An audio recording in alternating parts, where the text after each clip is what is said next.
This is about repairing a keel on an Achilles. It was a triple keel, because the other and one one of the outer keels unfortunately snapped in the storm.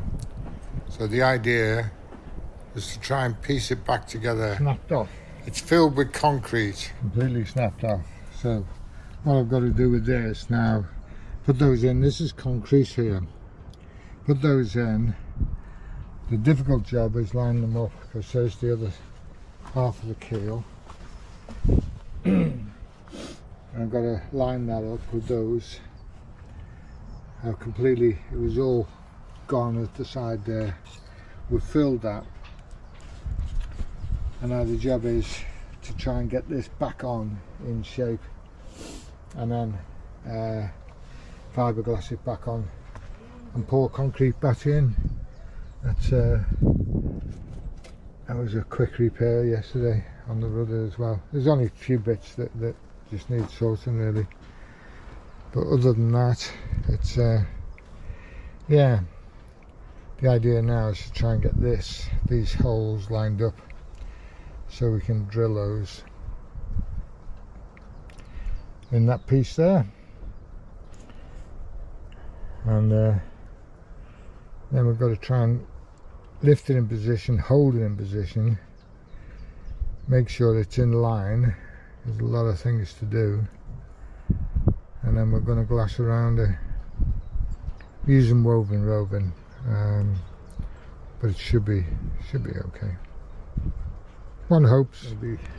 It took 4 of us to lift and push this in place. Very tight manoeuvring really, and it's so heavy as it's full of concrete, but we managed to get it in place, and it's quite accurate actually. It's the same distance on both sides now, so hopefully that'll do the job.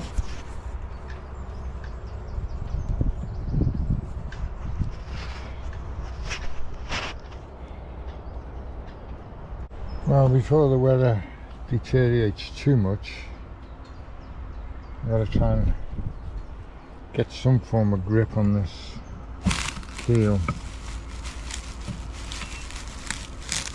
See what we can do.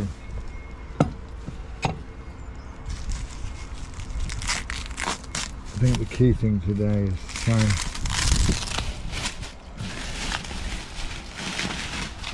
fill these gaps with the concrete.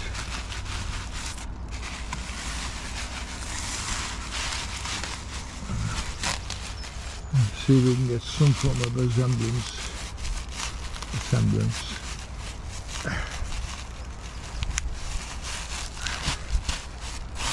the concrete. The other thing is, you see, we've got a pin in there and we've got a pin in there, and we couldn't get the pin in there, but I'm just wondering whether to just bore that out and slot a pin in and then concrete over. But this is quite solid, this, so let sleeping dogs lie and all that business.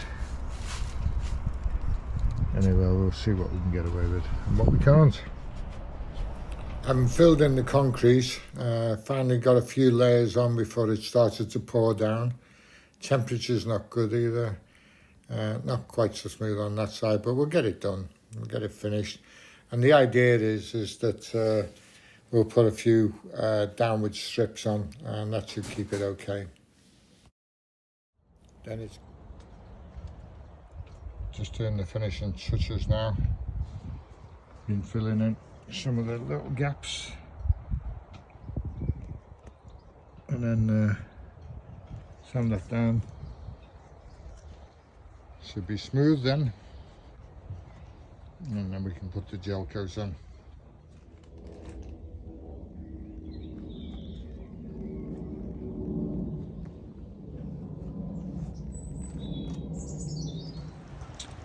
Not too sure how long that will take to dry. And there's still a few pieces that need filling, but I can do that anyway.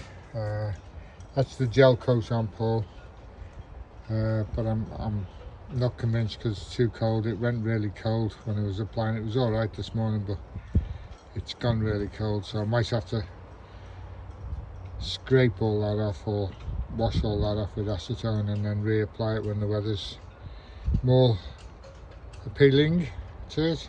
Anyway, if not, if it holds, that's great. We can just fill in those little gaps. I had to remove quite a lot of ready. the Joko because it Almost ready didn't to set go. really. It took a long time. So finally applied it in reasonably warm weather. Went off after 24 hours. And then that's it really. It's not as smooth as it should be, but it'll do the job.